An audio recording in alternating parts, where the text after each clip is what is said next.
Welcome back to Legalese 123, where we are covering cases across America. Hello and welcome back to Legalese 123. I'm your host, Missy K. I hope you're doing very well on this lovely Sunday, December the 14th. Well, we had our lovely holiday party last night. It was delightful. The food was enjoyable. Met a whole bunch of new people. And of course, what did I talk about? I started talking about the cases that I'm covering, and everybody was quite captivated. They were like, wow, not really. Wow. Of course, we were talking all about Brian Walsh and Karen Reed. Cannot go without a day of talking about those cases in the what everybody calls Massachusetts. So, did you know that it is 11 more days until that Christmas holiday? So make sure you get out there and do your holiday shopping. 11 days left. So, what are you hoping from Santa under the Christmas tree this year? Are you hoping for something nice, or are you hoping for something useful? You know, the saying goes, buy something that you can use, buy something that you need, and then something that, you want, right? So, what are we going to talk about today? Well, it is Friday case catch up, but because we've been covering the Brian Walsh trial and that has been daily and hours and hours and hours, we had to sort of push that aside and go to Sunday case catch up. So let's bring it up and show you what we're talking about. All right, oh, I got to remove this holiday banner. You can't see anything. Let me remove that. Well, now I don't know how to remove that. Sorry. Let's just go. Oh, no, I don't want to do that either. If I unclick it. There we go. All right. So, what are we covering? Well, as you know, we are in the thick of things with the Brian Walsh trial. Who is Brian Walsh? Brian Walsh is accused of unaliving his wife, Anna Walsh. They had many issues in their marriage, and she had returned home from Washington, D.C., which is where she resides, to come home for the New Year's holiday. They had a friend come over for dinner that evening, and then he left around 1:30 in the morning, and something happened between 1:30 and 4:52 a.m. Because at 4:52 a.m., Brian Walsh started Googling how to dispose of a body. So, he was charged with 3 crimes. He was charged with murder, he was charged with lying to the police, he was charged with improperly disposing of a body. Before his trial, he pled guilty to the lying to the police and improper disposing of a body. So those 2 elements can't quite come into the trial, but they did very briefly. For example, the defense conceded that he had lied to the police and that he disposed of her body. So, with about 10 days worth of testimony and 47 witnesses the Commonwealth put on, the defense rested and did not put on any witnesses, and Brian Walsh did not testify. Although the defense attorney, Larry Tipton, did make a statement in the beginning stating that Brian Walsh would testify and that he would explain exactly what happened, because their defense was something suddenly happened in the middle of the night and she passed away, and he panicked and didn't know what to do, and so he just chopped her up and threw her in dumpsters throughout Massachusetts. I kid you not. So if you haven't been watching this trial, long story short, she passes away somehow. Maybe he unalived her. We don't really know what happened to her. He starts Googling all of these things in the middle of the night or early morning hours. And apparently he might have started to dismember her and throw her in the trash, because there is a video of him later on that day on January 1st throwing something in the trash at the liquor store. Little did Brian realize that his Mac Chromebook synced up with his child's iPad because they had the same Apple ID. Now, I'm not telling you how to crime, so just advice. all of your stuff gets stored on the cloud. And if you have one device that syncs up with another device, those things can be cross pollinated, and therefore one device can see what the other device is doing. He didn't realize that. And when the police asked to look at his devices, he said, sure, go look at the cell phones, because he didn't think anything was going on. Then, of course, Lieutenant Fanning from the Massachusetts State Police arrived at his house and saw the iPad and said, hey, what about this device? And he was like, sure, because he didn't think anything would be on there. Well, as the Massachusetts police do, they download everything, and therefore they found out his location data. And he had stated that he was at several different locations when he really wasn't. He was at other locations doing his dastardly deeds. And one of those was going to the Lowe's Home Improvement and buying buckets, Tyvek suits, plastic wrapping, tape, and lots of cleaning supplies. And then the next morning, he starts to really Google how to dismember a body and what you should do with that body. So, currently, the jury has this case. Jury deliberation started late afternoon on Friday, and the jury then now needs to get to decide whether they want to charge him with murder 1, murder 2, not guilty, or they could be a hung jury. So in Massachusetts, the difference between murder 1 and murder 2 is premeditation and intent. First-degree murder involves killing with a deliberate planning, premeditation, malice after forethought, extreme cruelty, atrocity, or during other serious felonies.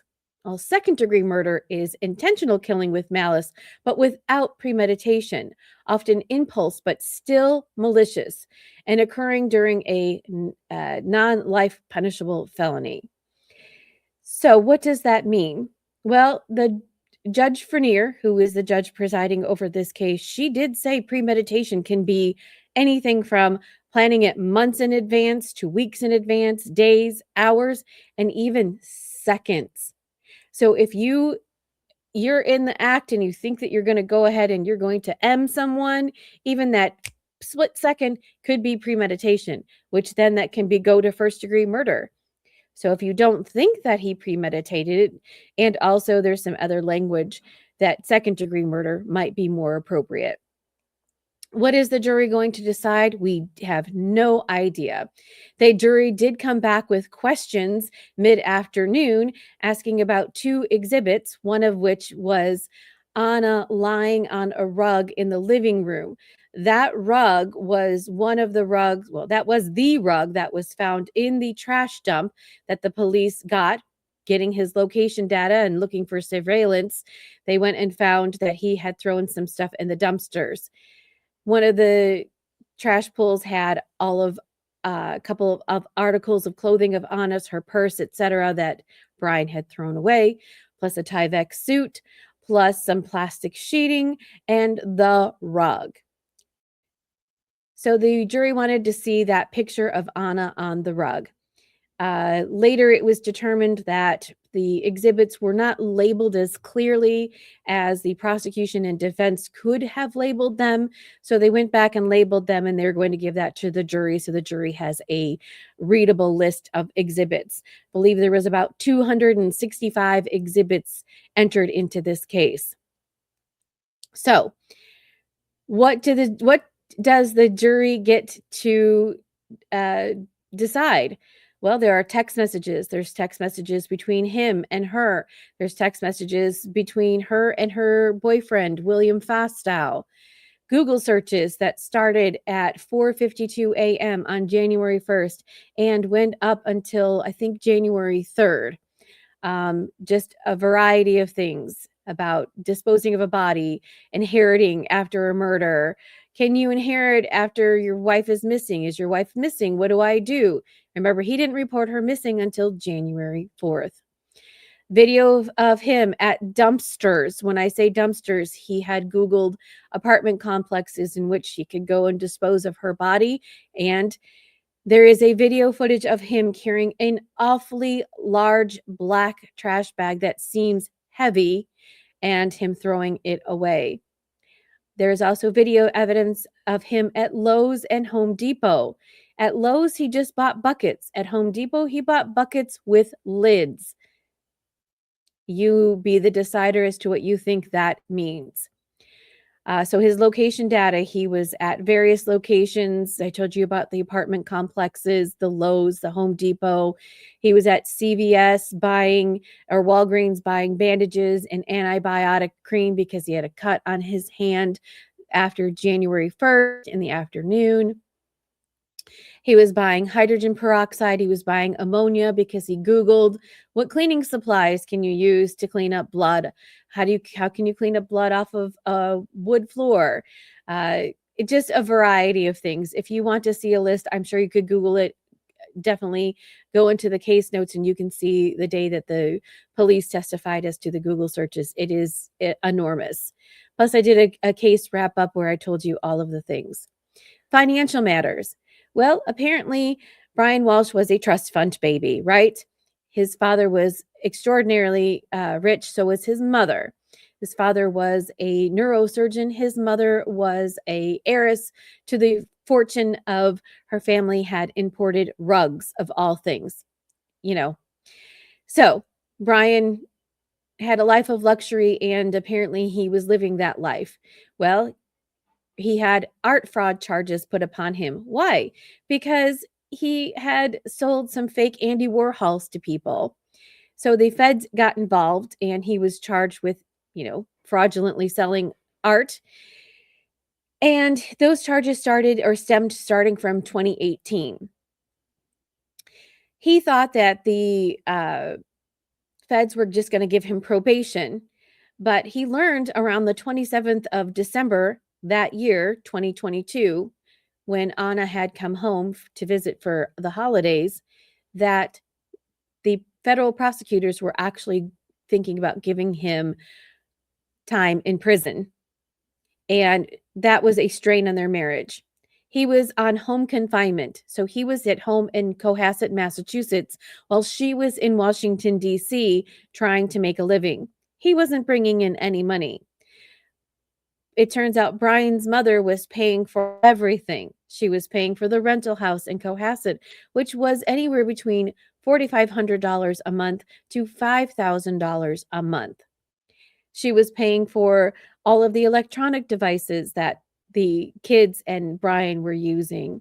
And who knows whatever else mommy was paying for. It is reported that Brian Walsh had bought Anna a $100,000 ring. Yep.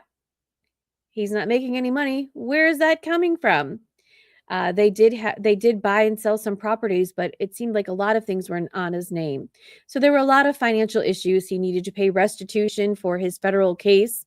Anna wanted him to take responsibility and just go to jail because she was living in limbo. The kids could not come and live with her in DC because he was the primary caregiver, and that is why he was out on his home confinement to take care of the children while Anna worked.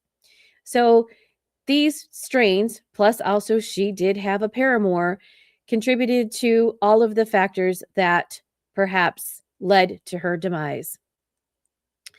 The defense did not put on a case, and so unfortunately, Mr. Proctor, who has the big X on him, did not get to testify in this case, although he was the lead investigator. We found out later on through the testimony of Connor Keefe. So, no Michael Proctor, no texts. So sad. So when are we going to hear about Michael Proctor's text? Well, hang on. Let's see. What's the next case? Miles King. Okay, so why are we covering Miles King? It's only because of Proctor, right? We want to see those Proctor texts. So King was indicted for first-degree murder in the death of Marquis Simmons. Miles King is a rapper. He lives in Massachusetts. Long story short, Rosemary Scapiccio is his defense attorney. And who is Rosemary Scapiccio? She is an amazing attorney who helps those who are getting injustice from the police and also the court system. She is an advocate for those who are not getting fair treatment. she is a proponent of transparency. So she is one that's trying to get Michael Proctor's texts because she stated, if Michael Proctor is saying bad things about Karen Read, what is Michael Proctor saying about those of other races, African Americans? She said black and brown people. That was her direct quote. She was instrumental in getting the federal dump of Michael Proctor's cell phone texts. And then afterwards, Michael Proctor had his own cell phone dumped again, in which there were 10,000 plus messages, videos, photos, a lot of inappropriate things. And so now she fought really hard to get access to those things to see whether or not anything is relevant in the Miles King case. There was a hearing just on the 10th about getting Michael Proctor's texts. Finally, Lisa Beatty from the district attorney's office came to the rescue, and she went ahead and said, all right, Judge Krupp was the presiding judge. He stated everybody gets the texts, but it's under a protective order, so only those who are involved in these cases are allowed to get the text. What does that mean? There are 19 cases pending that Proctor was the lead investigator on, in which pretty much everybody in those cases will get access to Proctor's federal texts, as well as the 10,000 miscellaneous information that was just released at the end of October. What does that mean? Well, we still don't know. We still don't know what's on those texts. Will we find out? Well, our next case is the Miles King case. There is a compliance hearing on February the 12th at 2 p.m. There's a review status on the 13th at 2 p.m. If you don't know the Massachusetts system, Judge Krupp is the holding court in the criminal cases in Norfolk County. Norfolk judges rotate. Judge Krupp is getting ready to get off the bench, and I think he's going to civil somewhere in Boston, is what he stated. But since he's been on this case, he doesn't want to let it go. He is going to continue the Miles King case. And so he said, all right, well, this is where we're at. This is the train we're on. This is where we're headed. So the compliance hearing, the compliance hearing, he's not going to be available for, but the review status is via Zoom on the 13th at 2 p.m. And there is a non-evidentiary hearing on the 3rd of April. And that's a wah, super sad. Why? Because Rosemary Scapiccio had an evidentiary hearing going on where she barbecued Adam Lawley. Who's Adam Lawley? Adam Lawley was a district attorney who was on the Karen Read case. He tried her first case, and in the second round trying Karen Read, he was second chair to the new attorney, the special prosecutor, Hank Brennan, because they didn't think Lawley did a good enough job. So they hired Hank Brennan to come on in. So Lawley had to take a second seat. Rosemary Scapiccio got Adam Lawley on the stand. She roasted him with potatoes, green beans, carrots, and a whole bunch of fiery barbecue, and asked him, why? What's your procedural issues? Why haven't you turned over the search warrants? You had them in the grand jury, but you didn't send them to us, and we've asked for them in discovery many, many, many times. Can you scream it from the high tops of heaven? Massachusetts, you have a discovery issue problem. And who is at the heart of it? It is lovely Michael Proctor. How come Michael Proctor doesn't turn over discovery? He doesn't need to. Discovery schmovery. You don't need any of that stuff, right? You don't need anything to prove that your client is innocent. Nah. So Michael Proctor didn't turn over the affidavits. She asked Adam Lawley, why didn't you go back? What's your procedures? Why didn't you ask him for it? Well, I did. Well, how come at the next conference you didn't ask where it's at? Oh, I did, but he didn't give him to me. So whatever. And everything is whatever. So unfortunately, there's going to be a non-evidentiary hearing on the 3rd. And what that means is they just go over motions and go over what evidentiary issues are you having? So it's super sad, but that's where we're at. So is Miles King ever going to be solved? Are we ever going to go to trial? Is Marquis Simmons going to get justice? I don't know. It seems in Massachusetts, there's no speedy trials and everything just sort of just goes by the wayside. I also would like to remind you that this happened in 2021 or in 2025 going to 2026. You do the math. 6 minus 1 is 5. 5 years. But Miles King is out on bail. Why is that? Because they didn't turn over the discovery. That's right. So Miles King is out on bail, living life, awaiting trial. Will the Proctor text come in? What do they say? And will that derail any justice for Marquis Simmons? We don't know, but stay tuned to that one. That's why we're covering that one, because it's going to be interesting. All right, what is going on with Aidan Carney versus Aidan Carney, aka Turtle Boy? So Carney is being accused. So who's Aidan Carney? Aidan Carney is a journalist, a blogger, a YouTuber who has been instrumental in the Karen Read case. How has he been instrumental? Well, he was behind the scenes talking about the case, getting the word out, talking about corruption, talking about the House defendants and who was involved and who wasn't involved. He helped uncover a lot of relationships in Canton because it's a small town. Who knows who and what? Because they just seem to dispel things and state, oh, I don't know this person, when clearly there was a connection. Pictures and videos and stuff of people being together. And then they lied on the stand and said, I don't know this person. I can't make this stuff up. I really can't. So Aidan Carney was instrumental in helping the defense get the word out about the Karen Read case and the corruption and a lot of questionable things going on in her case. Karen Read and Aidan Carney are connected in life forever until things get resolved. But doesn't seem like that's happening anytime soon. So in this, as he was exposing the things that were happening, the witnesses were screaming, hey, make him stop talking about me. Stop saying things about me. Stop calling me a murderer. He had a rolling rally where he would go to the participants in the houses, and he was on public streets, and he was out there calling them murderers or telling them, don't lie, tell the truth, etc. Is that witness intimidation, or is that a First Amendment right? You be the judge. So he is still being accused of intimidating witnesses. That happened in 2023.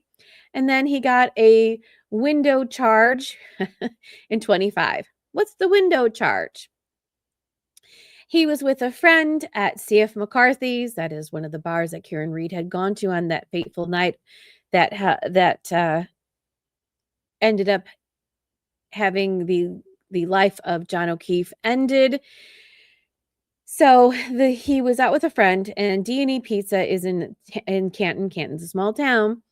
And they were walking by, and they were at the window, and they were kind of tipsy and drunk and were making fun of things and talking and making faces and stuff at the window. There happened to be a camera that was on them. Did they know the camera was there? I think so. Did they know that the camera there was one outside and one inside? And the one on the inside voice recorded what they were saying. And so since he's already out on bail and he's already up for witness intimidations, the Commonwealth decided to put more charges on him for intimidating the witness or window. Now, Aidan did not know that Colin Albert was inside. Who's Colin Albert? Colin Albert is the son of Chris Albert. Chris Albert owns D&E Pizza. Chris Albert is the brother of Brian Albert.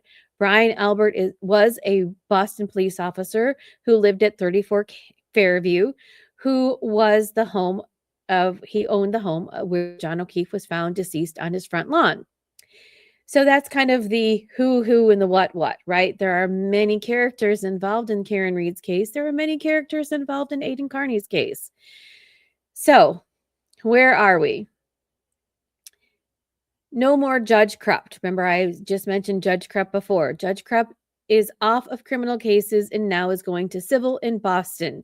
Judge Krupp wanted off of this case. Why? We don't know for sure, but the special prosecutor Cosgrove, who is prosecuting Aidan Carney's case, was a former judge in Canton. He is now since retired. Judge Krupp may have recused himself because he knows special prosecutor Cosgrove. Is that why? Nothing's been officially stated. So, Aidan Carney just got a new judge. Why does that matter? Well, in Massachusetts, as we talked about kicking things down the road, when you get a new prosecutor, when you get a new judge, time stops because the judge needs to get caught up with this case. A new special prosecutor needs to get caught up with the case. And so things just move at a snail's pace. Judge Belezos just had a hearing with Aidan and the attorneys just on December the 5th. What happened there? So the judge laid out who he was, what his qualifications were, what potential bias, or not necessarily bias, but what his relationships were with other people, and whether or not that would be a conflict of interest. All parties agreed there's no conflict. So now they are moving forward. The train is moving forward, but at a snail's pace. Up next is the motion to disqualify Cosgrove. Remember that Aidan Carney's attorneys, Tim Bradel and Mark Bedrow, have filed many motions, and one of which is to disqualify Cosgrove because Lindsay Gattani, who is a ex-paramour of Aidan Carney, is a witness in this case. They made her a witness by serving her with a grand jury summons. There's some other related information in there. And in true fashion in Massachusetts, if you turn over your cell phone, the police just go ahead and download everything. They downloaded Lindsay's phone. She was helping them in these intimidation cases against Aidan Carney. They downloaded her phone, gave everything to the defense, and then it went out to the world. So she is suing the Michael Morrissey, who is the head of the Norfolk District Attorney's Office. She is suing special prosecutor Cosgrove, and she is suing Brian Tully. Well, she sent a demand letter to them asking for $50,000 or she's going to sue. This created a conflict of interest on another case with Aidan Carney, so therefore they didn't have anybody to prosecute, so they said, we're done with that case. Aidan's defense team says the same thing is happening in this case. So Judge Belezos said, okay, well, let's hear this motion. So the motion to disqualify is going to be on January 23rd. We don't know the time. He did say it was going to be in person, and Judge Belezos is currently housed in Suffolk, which is in Boston. So not in Dedham, not in Norfolk court. Is it going to be Zoomed? We don't know. So stay tuned. We hope that we can get full access to this case and see what's happening. But the judge was very strict and very stern about when to file things, how to file things, and a timeliness. Cosgrove has been notorious for not filing things on time and just saying, and then like blaming technology or blaming his inability to go file things in person in Norfolk. So they wrapped all of that up. So the disqualification can happen on the 23rd. If he's disqualified, will that be the end of the case? That's what the defense is hoping for. They're hoping for another no prosecutor on this case, and they just drop everything. Will that happen? And will Aidan Carney be free in January? Stay tuned. But if that doesn't happen, will there be a non-evidentiary hearing? That's what the defense would like as well. There's also the motion to dismiss. But they were talking about long-term goals, because that's what a judge does. And if a trial were to happen, it wouldn't happen until November or December of 2026. And that was per Tim Bradel, who said, listen, especially on the 25 window case, they don't even have the grand jury minutes from that. Why? because in Massachusetts, there's no timeline. And discovery, schmovery, you don't need no discovery to put on your case, right? So that's where we are in Massachusetts. What's up next? Now we have the Karen Read civil case. Remember, she has two civil cases. One is the family of John O'Keefe, Paul O'Keefe, and family are suing Karen Read. They are suing her for wrongful death in the case of John O'Keefe. They are also suing the bars, C.F. McCarthy's and the Waterfall Bar, who are in Canton. Remember, Karen Read met John at C.F. McCarthy's. They were getting drinks there. They got a text to go over to the waterfall to go see the Albert clan at the waterfall. They were then asked to go to Brian Albert's house to continue the celebration. And something happened. Karen dropped him off. She found John passed away at 6 a.m. in the morning with a big gash on his hands, black and blue eyes. He had swollen hands and dog bites and dog scratches on his arms. So what happened to John O'Keefe? If you want more deep dive into the Karen Read case, go into my case brief. There is a somewhat deep dive, but there is not enough time in the world to go over every aspect of the Karen Read case. You either have to be there or just go watch the trial 1 or trial 2. I mean, trial 1 gives you everything. Trial 2, they buttoned up things. So what's happening in the Karen Read civil case where the O'Keefe family is suing her?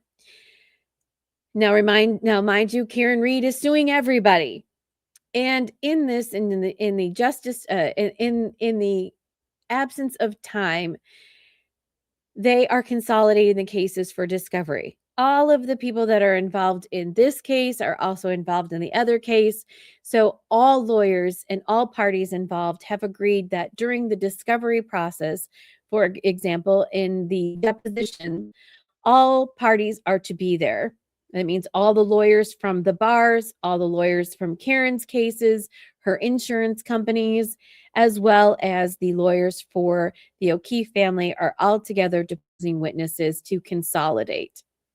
But the cases are separate. The O'Keefe family is suing Karen Read. That is happening in Plymouth. That is still going forward. There is going to be a motion to compel and a status hearing on the 19th. What does that mean? Well, the judge sort of is the overseer of the case, and they come together once a month, every couple of months to say, where is this case going? How are the motions going? Are you guys playing nice with each other? Are you getting discovery? Are you getting discovery? Are you getting the materials that is needed? And then sometimes they file motions to say, we're not going to turn over this discovery. You don't have to turn over discovery. Or they're not playing nice, judge. And the judge is sort of the referee. So status hearing on the 19th. The judge will then just say, how are things going? How can we continue this to move forward on this train? And then we'll get an update. But just remember, civil cases can take years. Years. And in that process, what could happen? Well, just remember, the lawyers are the ones that are making all of the money. And that in the end, nobody really wins unless the case gets resolved. Could the bars eventually just say, okay, we're going to settle this case just to get it over and done with? Absolutely. Can Karen Read's insurance company say, we're spending too much money in legal fees, we just want this to end? Absolutely. Is that what the O'Keefe family is hoping for? Absolutely. Let's get a payout. Is Karen Read happy about that? No. She wants to clear her name. So that's what's happening in that case. Moving on. So the Karen Read's team is asking the Norfolk District Attorney's Office for all of Proctor's 10,000 plus messages from the new cell phone dump. The Norfolk District Attorney's Office said, no way, that's too far reaching of a request and it doesn't pertain to the Karen Read case. So they deny the motion to compel. So this is where the judge comes in, and the judge may say, it's pertinent to this case, or you need to hone down exactly what you're looking for in the proctor texts and, be a little bit more descriptive as to what you're looking for. What will happen? Who knows? But this is what we do and this is what we cover. So I'll let you know what the latest and greatest is. Now, Karen Read is suing everybody. And by that, I mean everybody. So first are the House defendants. Who's who? So this is Jennifer McCabe. Jennifer McCabe's sister is Nicole Albert. Jennifer is married to Matt McCabe. Her sister, Nicole Albert, is married to Brian Albert. Brian Albert was the homeowner at 34 Fairview. These four characters were at the home the night John O'Keefe passed away, as well as this gentleman here, Brian Higgins. Brian Albert at the time was a Boston police officer. He knew John O'Keefe. John O'Keefe was a Boston police officer. Brian Higgins is an ATF officer. Brian Higgins had an office inside the Canton Police Department. Why? Because he and Chief Berkowitz were really good friends. So all of these characters were at the Waterfall Bar, as well as a couple of other members from the Albert family and some friends of John O'Keefe's. The Albert said, well, actually, Jen McCabe said, hey, we're going to go to the Albert house and continue this party. You guys want to come? And John's like, yeah, let's go. Karen wasn't sure. Karen is an outsider. Karen is not from Canton. Karen is from Mansfield. Well, Fall River, Mansfield. So she was just dating John O'Keefe. So they wanted to go to the house. She didn't want to go. She dropped him off. He was passed out in the lawn. What happened to John O'Keefe? We don't know. So Karen is suing all of, she calls the House defendants. That's these 5 characters right here. She is also suing Michael Proctor, former trooper Michael Proctor. Remember, he got fired from the Massachusetts State Police. How does one get fired from Massachusetts State Police? Well, he had bias in the case against Karen. Plus, he did some other things with Brian Albert's brother, Kevin Albert, and basically was drinking on the job and his text messages. She is also suing Yuri Buchanan in his personal capacity, as well as Brian Tully. These three were Massachusetts State Police officers. The Proctor's gone.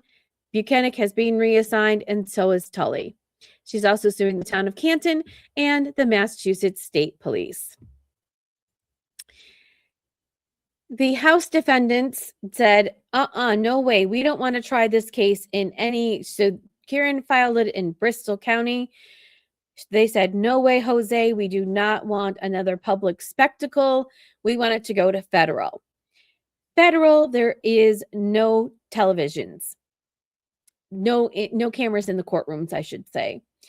They do not have Zoom either. So if you want to go to the hearings, you have to go to them in person. Will people go? You betcha they will. But the filings are still somewhat public. You have to pay for them, and it's going to be a little bit more money to go look at the motions and stuff. But people do, they pay for it and they throw it out on the internet. So we will get updates here and there. So it's moved to federal court. Is that a good thing? Well, federal courts sometimes move a little bit more faster than civil courts do. Could this be resolved in a year or two? Maybe, but we don't know. So stay tuned because a lot is going on. Also, I would like to note that Karen Read's Lexus has been fixed. If you recall, Karen Read's Lexus, her taillight was busted. And in the course of them prosecuting her, they took the whole assembly of her taillight out. So she had no taillight at all. So they had to replace the taillight. Also, they took her whole dashboard apart. They were trying to get the data off of her GPS. And then also there's also like this other chip that has some more data, and they destroyed her dashboard. They destroyed the electronics in her Lexus. She finally got her Lexus back. She took it to an auto body repair place. They just thought, hey, we just get this dashboard and put it in. They didn't realize it was going to cost, I think they said it was about $100,000 to replace that. The taillight wasn't that big of a deal. But anyways, long story short, they finally got it all fixed, and Kieran Reed's car can be yours if the price is right. Yep, her car is going up for auction, and you too can bid on it. So we'll see what happens with that and how much that goes for, etc. She's got to pay those experts that were 2 trials. All right, so the House defendants moved the case to federal court. Why? So it's not televised, still open to the public. But there's been smattering that the House defendants want to countersue and sue Kieran Reed and Aidan Carney for colluding in witness intimidation. Now, why does that matter? There is a secret so in Kieran Reed's case, they have made the filings so you can't see them. They're not open to the public. And in one of those filings was a search warrant to search Kieran Reed's phones to find out if she had colluded with Aidan Carney for witness intimidation. Kieran Reed had 2 cell phones. Apparently, they haven't downloaded the phones and they haven't had the ability to look at them. Why? Because Special Prosecutor Cosgrove, who is the prosecutor in Aidan Carney's witness intimidation cases, has revisited this topic with, guess who?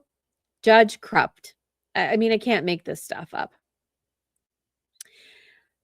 Judge Krupp said, you have these cell phones. Yep.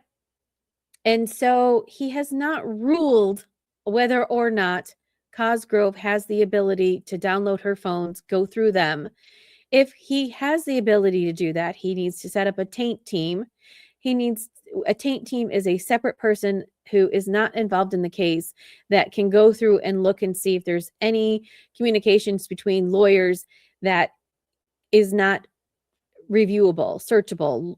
You can't look at it because it's attorney-client privilege. So somebody else outside looks at the messages and says, okay, you can't look at these, but you can look at this. Judge Krupp has yet to make a decision on that. He is due to get off the bench, I think, sometime this month. Will there be a ruling on this? Stay tuned, right? Because we'll find out. But the interesting thing is that it's not even like a motion. It's under a search warrant. So the filing is really weird. So it's really hard to get any information and updates on that. And then remember, where it's filed under, it's not necessarily publicly known. So will we find out whether or not that search warrant will go through? Stay tuned, because we're going to find out about that as well. And what does that mean? Well, that means that they're going to go through Kieran's phones. Are they going to find anything? What are they going to do if they do find something? I can't make this stuff up. So Kieran Reed, Aidan Carney, the House defendants, and all that, this is going to continue on for years. So if everybody thinks that they're just going to hide under a rock and it's going to go away, no. Next up is the Kouri Richins versus Utah case. Who is Kouri Richins? Kouri Richins is a mother of 3 boys. She was married to Eric Richins. They live just outside of Salt Lake City in Utah and Summit County. Eric was a successful landscape masonry person, had his own business. Kouri was a house flipper. She would buy houses, get them fixed up, and then sell them. Kouri was a little bit in over her head in relation to her developments. She kept wanting to grow bigger, but she still had a whole bunch of outstanding debts, and she didn't resolve those, but she didn't care because she wanted to move forward. There was a $2.8 million house that she wanted, and she needed to get it. So she thought, well, how do I get more money? If I unalive my husband, I'll inherit his money and any life insurance policies that he has.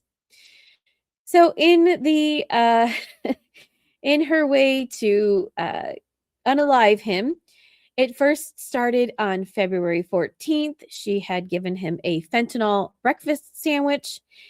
He had an allergic reaction to it, and she just told him, just go take a nap. Everything will be okay.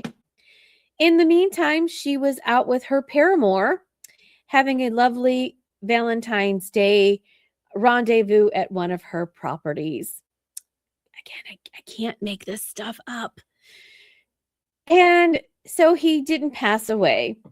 So a month later, during this time, she asked her, I don't know the relationship to this person exactly. I believe it is some or assistants or somebody that she worked with. I think she was a house cleaner for her. And she's like, do you know anybody who can get me some more fentanyl? So she got some more fentanyl. She needed a stronger dose. And so she then went and made him a Moscow Mule or a lemon drop. We're not sure which one. And gave him this lovely drink. And in the middle of the night, she woke up and he passed away, right? So the police were like, what happened? They're investigated, right? What happened? They knew that he had died of a fentanyl overdose. She stated, well, it was him. He took fentanyl. They found no fentanyl inside the house. So they were a little bit baffled as to what happened. In the meantime, they got a search warrant for her phone. And I'm not telling you how to crime, but if you give your phone to the police, you don't have to give them your password.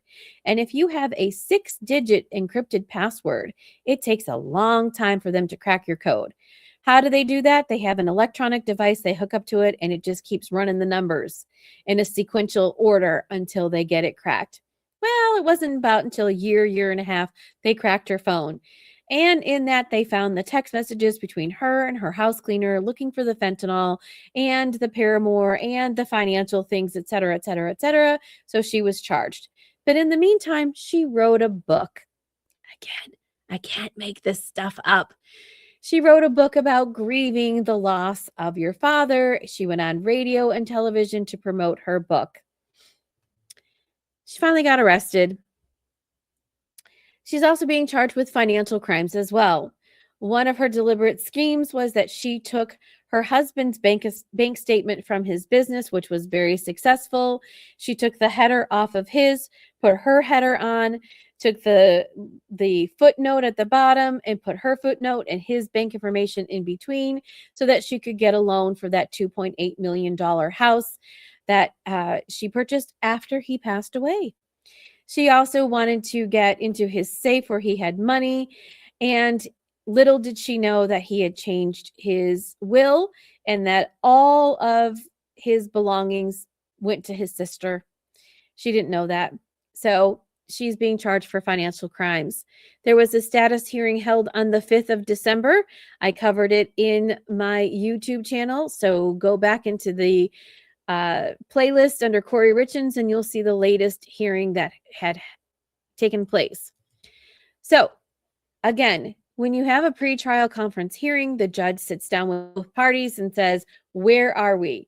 What motions do we need to talk about? What motions have we finished up? Do you have anything else to bring to me? Where are we on this case? Are we headed down the right path? And one of the biggest things in the Corey Richins case is whether or not this is going to go to trial and whether or not they're going to get an adequate jury. Summit County is much smaller than Salt Lake City area is, and the defense has been screaming, hey, we're going to get a biased jury. The judge clearly stated, we're not moving this case. They even halted her case to go up to the Supreme Court to say, nope, you're not, the jury stays here. The judge said, listen, we're going to go ahead and give out questionnaires to the jurors. We're going to get that back in real time. We're going to go over it. If we don't think that we can get a jury seated in this county, then we'll go elsewhere. How they're going to do that, I don't know if they're going to bring people in or if they're going to expand the jury pool, but this is where we're headed, and these are the next milestones that we're going to make. There's a defense hearing to exclude experts and state witnesses on January 7th. That's 9:30 in the morning and in person. The next day is the determination of the walk the dog letter on the 8th of January at 9:30 in the morning as well. So experts. So the defense says they want to exclude some of the state's experts. The state says the same thing about some of the defense experts. It's going to be a battle of the experts and who's going to be in to say what, etc. So there's going to be a hearing about that, which is important for them to go through and do this and to have these conversations with these witnesses. So the witnesses will come in and testify as to what they're going to testify. Remember this, there's no jury present. It's just the judge and the parties involved. They go through to see what this expert's going to say and whether or not the judge determines whether or not this information will or will not come in. Can they testify to X, Y, Z? And it's important to have before so that it doesn't waste the jury's time. They walk the dog letter. Oh boy, go into my show notes about the walk the dog letter.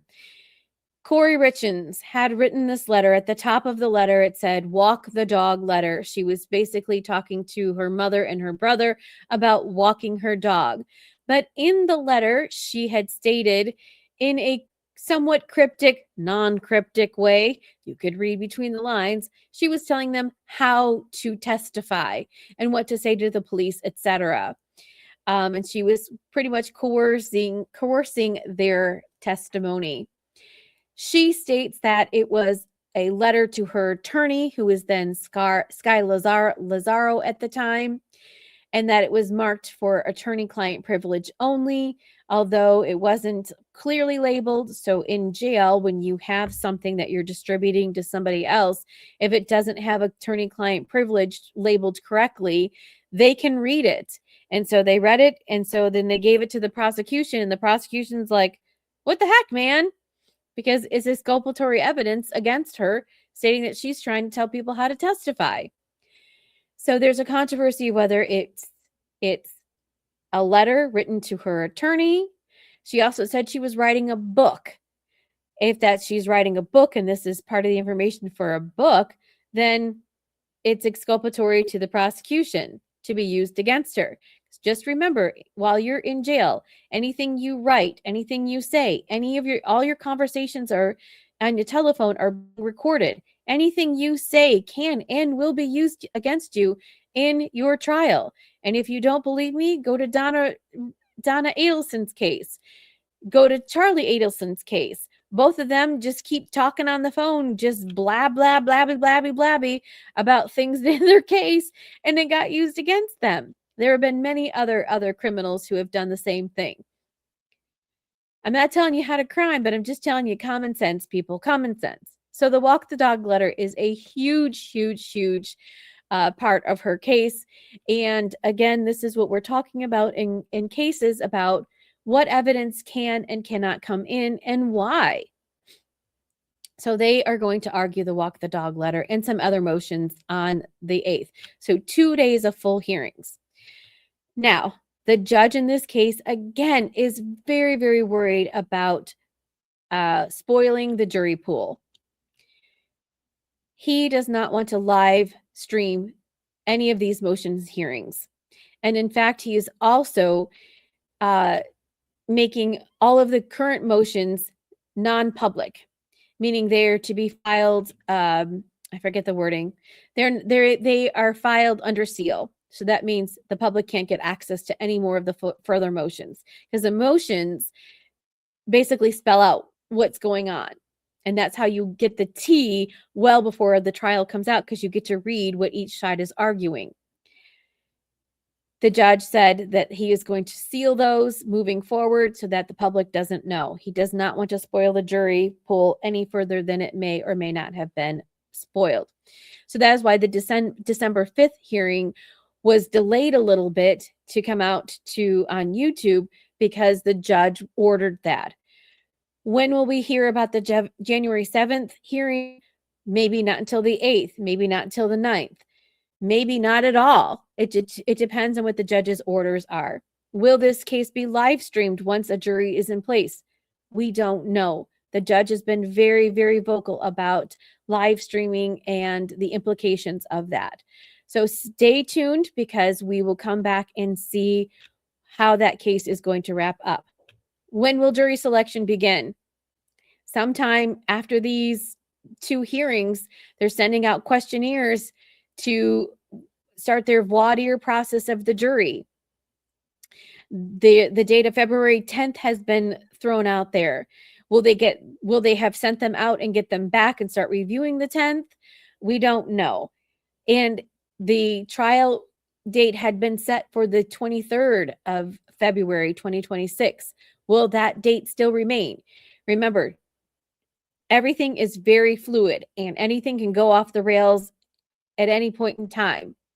As we saw in the Brian Walsh case, he had 3 charges against him. He pled just before the trial was supposed to start. He'd pled guilty to the 2 charges. So those 2 charges were taken off, and the prosecution had to scramble quickly and eliminate anything in reference to those 2 charges. So witnesses or whatever that they were going to call, yeet, goodbye. Corey Richins could plead anytime. At any time, she could plead. Even during the trial, she can plead. And everything halts, and then they stop, and she pleads, and then that's the end. So there's still a lot of balls up in the air for this case. One of the main things is, are they going to seat a jury in Summit County? Have they spoiled the jury? Does the jury pool already know everything that has happened in her case, and they are going to be biased, and they're not going to be able to set aside their thoughts and opinions and be able to be impartial? We will see. So that is still a very interesting case. All right, moving on. Aaron Spencer. Wow. If you haven't heard me talk about this case, again, you just can't make this stuff up. Aaron Spencer is accused of unaliving Michael Fossler, who is a 67-year-old man. Aaron Spencer learned that his daughter, who was 13 at the time, was being SA'd by Michael Fossler, who is 67. I cannot make this stuff up. When Aaron Spencer found out that his daughter was having this inappropriate relationship with this man, he went to Michael Fossler's girlfriend and said, "Tell me everything you know about Fossler. I want to hear everything about him, etc., etc., etc." She then went to a friend of hers who is a mandatory reporter.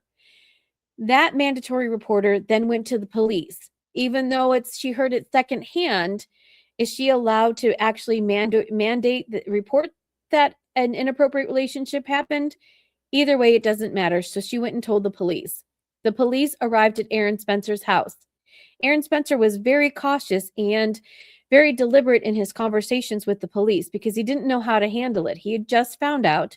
He was talking to his daughter. He hadn't quite figured out all of the pieces to the puzzle just yet. And the police are at his doorstep. They want to question his daughter. And as a cautionary parent, he said, "Hold on and wait. I need to get the full information.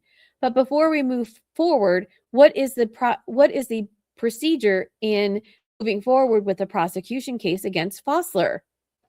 How does this work? How does he get in jail? How long is he in jail for? Is he able to get out, et cetera, et cetera, et cetera?" And the police had a conversation, recorded this conversation, and basically told him the steps and stuff. And Aaron wasn't 100% thrilled about what was being stated. So he wanted to hold off and wait on interviewing his daughter. But in the meantime, he did ask about taking the law into his own hands. Now, this was in July. Long story short, Fossler was arrested and charged with 47 counts of inappropriate things with a minor. We don't know exactly all of the charges. We just know the count number. You can envision all of the counts that it was done, and the counts were against Aaron Spencer's daughter, not anybody else. Although we think there are other victims out there, but not anybody in accordance. Nobody else came forward that was being involved in the case against Michael Fossler. So what happened? In October, one night, Aaron Spencer's dog was barking very loudly and erratically. The dog was in his daughter's bedroom. He went to the bedroom, found out that she was missing. It was midnight. He goes to his wife and tells her to call the police. He said, I'm going to go out and look for her. As he's driving down the road, he sees Michael Fossler's truck. He flashes his lights, honks his horn, tries to get Michael Fossler to pull over.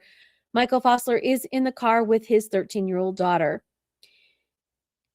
Michael Fossler does not pull over. Aaron Spencer does a pit maneuver, which is tap the back of the truck. The truck goes spinning, ends up in a ditch. Aaron Spencer says, get out of the vehicle.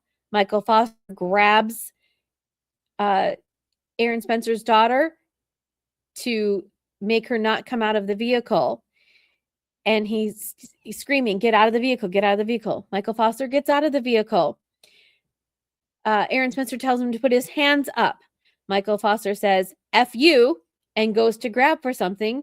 And Aaron Spencer just unloads his pistol on him. Michael Fossler falls to the ground. Aaron Spencer's daughter gets out. They have a moment. The police are on the scene very quickly because they'd been called by 911. Aaron Spencer also calls 911. I think he tells them where they're at. In the meantime, Michael Fossler has dash cam video. The police seized it.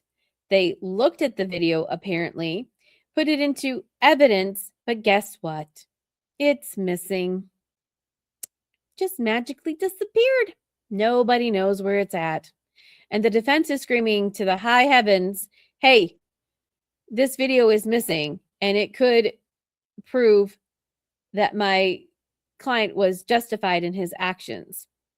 So Aaron Spencer got arrested. The prosecution in Arkansas does not have to go to a grand jury to indict somebody. The prosecutor gets to just indict you. So if the prosecutor feels that he has enough evidence, you're indicted. Also, this is a very small town. They only have 2 judges in this town. Barbara Elmore, who is the judge, was also the judge who had put the charges on Michael Fossler. And in Michael Fossler's bail hearing, she let Michael Fossler go on a $50,000 bond, and he only posted $5,000 to get out. What happened that night? Apparently, Michael Fossler had been in contact with Aaron Spencer's daughter, even though he wasn't supposed to. That was one of his orders of his release on bail, was not to contact the victim. But he had been contacting her, secretly lured her out that night, took her to his house. They had inappropriate relations, and he was bringing her back when Aaron Spencer found them.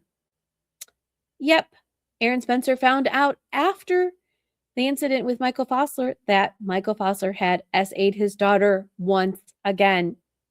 The prosecution alleges that the relationship between Aaron Spencer's daughter and Michael Fossler is consensual. Now, you tell me, is a 13-year-old allowed to consent to a relationship with a 67-year-old man? You be the judge. So there is a pre-trial hearing on the 17th of December. Will it be televised? Will we be able to see it? We don't know. This is a very small town. Will there be a pool camera from one of the news stations? We hope so, but we don't know. The judge has stated that this is headed for trial. The prosecution and the defense said, whoa, wait, we still have a lot of materials to go through. We have a lot of filings to go through. Can we have an extension? She said, no.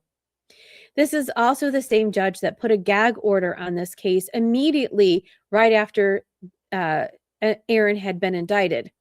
Without having a hearing or having any information from the defense or the prosecution, she went ahead and signed a gag order immediately. Aaron Spencer's defense team took it all the way up to the Arkansas Supreme Court. The Arkansas Supreme Court said that this was prejudicial against Aaron Spencer and ordered the immediate ordered the immediate release of the gag order. It wasn't done until like a month later. Finally, then more information started coming out from the defense team as to exactly what happened. Is Aaron Spencer justified in his actions? Well, that is what he is claiming in his defense. So the response motions, all of the motions were due by December the 3rd. There were no extensions issued. Judge said, nope, this is going. This is headed for pretrial hearing on the 17th. There's motions to dismiss. There's motions about evidence that's coming in or coming out. They've gone ahead and subpoenaed people already. The docket is just bananas right now. So what's going to happen? We don't know. So hopefully on the 17th this week, we'll get to hear more information. So stay tuned. Spencer is also running for sheriff. I kid you not. Spencer has a military background and he's like, Sheriff, you stink. I'm going to run for sheriff. The election for that is November of 2026. If Aaron Spencer gets convicted and he is in jail, does he still get to run for sheriff? I don't think so, but stranger things have happened.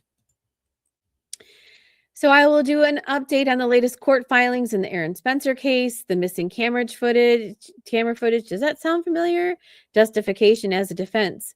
And could Fossler's girlfriend have known about his relationship to Aaron Spencer's daughter? And how does that play out? Will his case be dismissed? Remember, they did file a motion for dismissal. Will that be heard? Will this go to trial? And that both the defense and prosecution had asked for more time, and she denied it. So, no cameras in the courtroom, no Zoom, possibly only boots on the ground, people only allowed to go into court and watch the hearing itself. Who knows? So those are some of the interesting cases that I'm following currently. And you think, oh, it's the holidays. So, the court's going to go on break, right? Well, yeah, they will. And we'll get a little bit of a reprieve between probably Christmas and the New Year's. But court's always hopping and popping. So you just never know what's going to pop up. So if you like these cases, please make sure to like and subscribe. Yes, so that you can hear the latest developments on what is happening in these cases and more. And if there's a case out there that interests you and you'd like me to do a deep dive, put it in the comments and let me know. This is all that I have for you on this wonderful case catch-up. It's a lot. I mean, we're over here an hour into it, and it's just, I could keep on going, right? There's all the nuances of these cases. So if you like what you see, make sure you like and subscribe so you can hear about the current cases that you are interested in. We're back in court tomorrow for the Brian Walsh trial. Will the jury come back with a verdict tomorrow? So we're on verdict watch. Thanks for watching Legalese 123. Make sure to like and subscribe. Tell your friends. We'll be back for more tomorrow. Thanks for watching Legalese 123. If you like what you saw, please like and subscribe for more content.